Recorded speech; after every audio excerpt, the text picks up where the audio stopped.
At 72, Pierce Brosnan reached a stage of life where reflection no longer felt like nostalgia, but clarity. Fame had long since stopped defining him, and time had softened the edges of both triumph and grief. What remained was honesty, quiet, measured, and earned. In recent conversations, Brosnan began speaking with a depth that only experience allows, not to revisit accolades, but to acknowledge the emotional truths he carried for decades. His reflections were not confessions, but recognitions of pain survived, love endured, friendships cherished, and moments that shaped him far beyond the screen. This was not a man looking backward with regret, but forward with gratitude. He spoke as someone who understood that legacy is not measured only by roles played, but by how one shows up for others. In this season of life, Brosnan allowed himself to speak openly about the friendships and losses that marked him, including one that still resonated deeply. His bond with Robin Williams, remembered not as a headline or a tragedy, but as a luminous human connection. An Irish childhood shaped by absence. Pierce Brendan Brosnan was born on May 16, 1953, in Navan, County Meath, Ireland, into circumstances that demanded resilience early on. His father left when he was an infant, and his mother soon moved to London to train as a nurse, leaving young Pierce in the care of relatives and later in boarding houses. These formative years were marked by solitude, observation, and an early understanding of emotional self-reliance. Brosnan has often spoken of this period not with bitterness, but with clarity, recognizing how absence taught him to read rooms, listen deeply, and value connection. When he reunited with his mother in London at age 11, the world expanded suddenly and dramatically. The city introduced him to art, cinema, and creative possibility, offering both refuge and inspiration. One defining moment came when he watched a fire eater perform at a circus, a fleeting image that ignited a fascination with performance. It was there, quietly, that his future first took shape, finding his voice through discipline. Though naturally shy, Brosnan possessed an innate attentiveness that made him compelling rather than loud. He pursued formal training at Drama Centre London, an institution known for its intensity and classical rigour. There, he learned that charisma without discipline fades quickly, but craft endures. His instructors recognised a rare balance in him: emotional intelligence paired with physical presence, sensitivity grounded in control. Brosnan did not rush success. He built toward it, taking stage roles and television work that refined his instincts.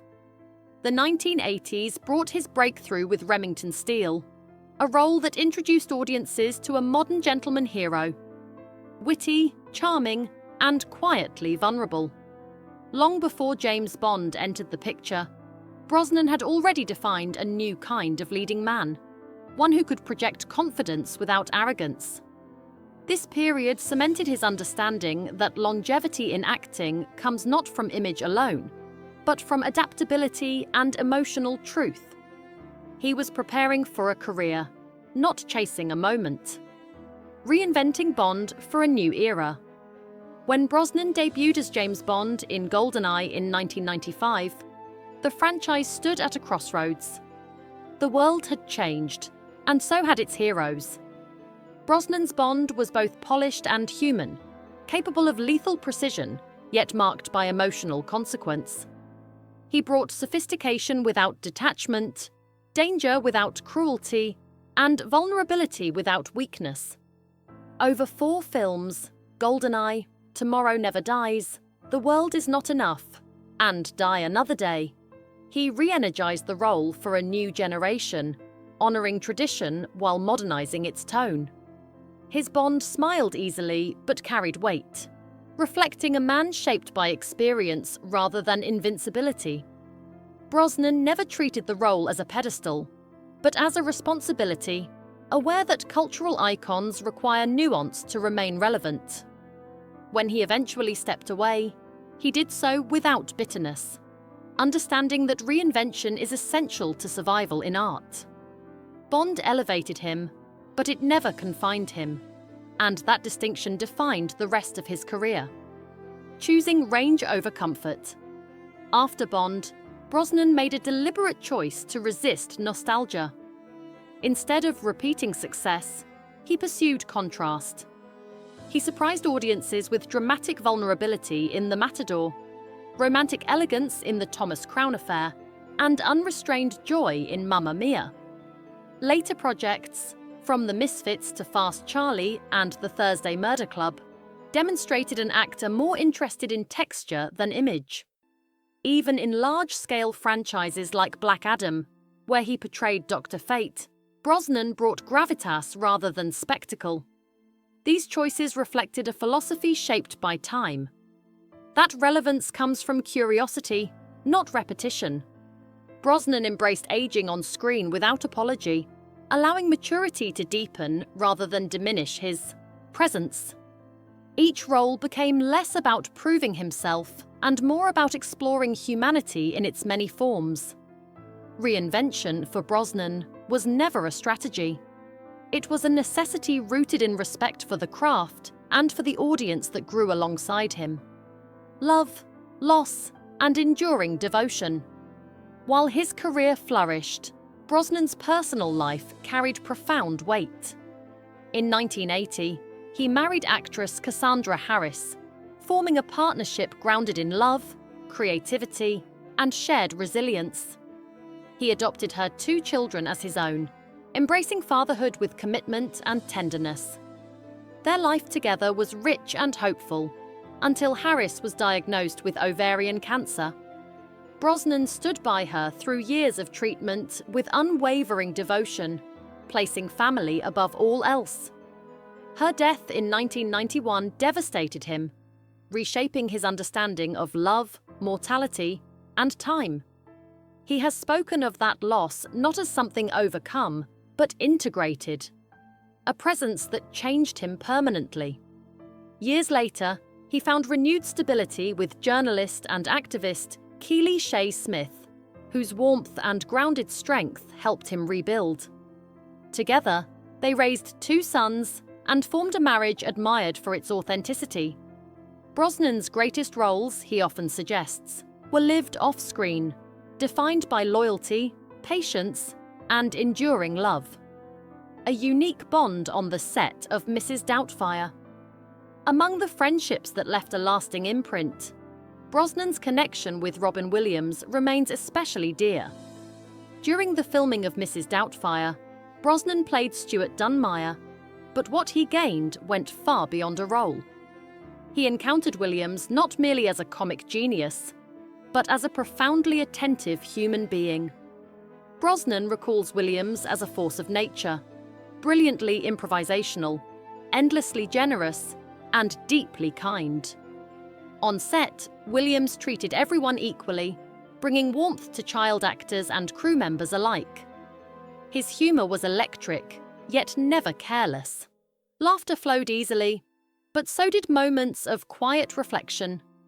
Brosnan observed how Williams used comedy not to dominate attention, but to connect, often softening a room with empathy rather than volume.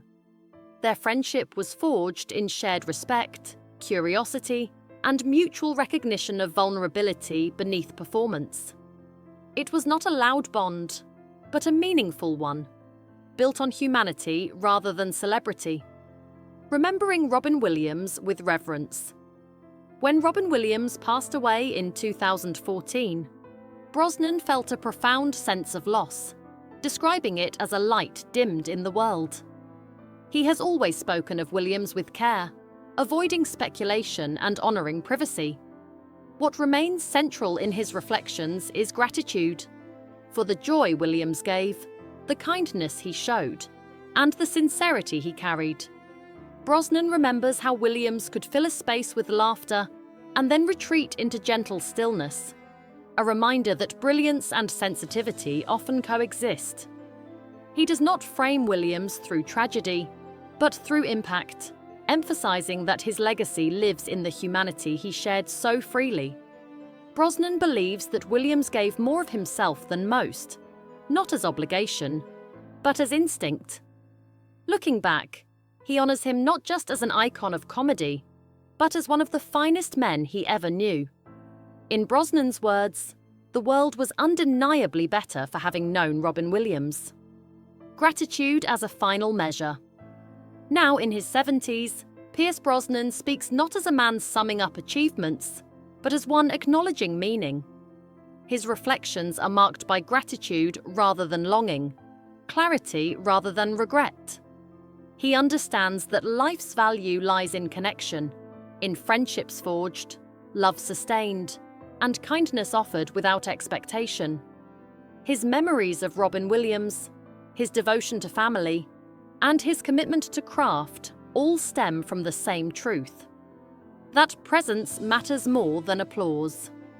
Brosnan's story is not one of effortless success, but of endurance shaped by loss, curiosity, and compassion. He continues to work, not to remain visible, but to remain engaged with life. At 72, he carries his past gently, honoring those who shaped him while embracing the days ahead. In doing so, Pierce Brosnan reminds us that a life well lived is not defined by roles played, but by humanity shared. And that legacy, when rooted in love, endures quietly and completely.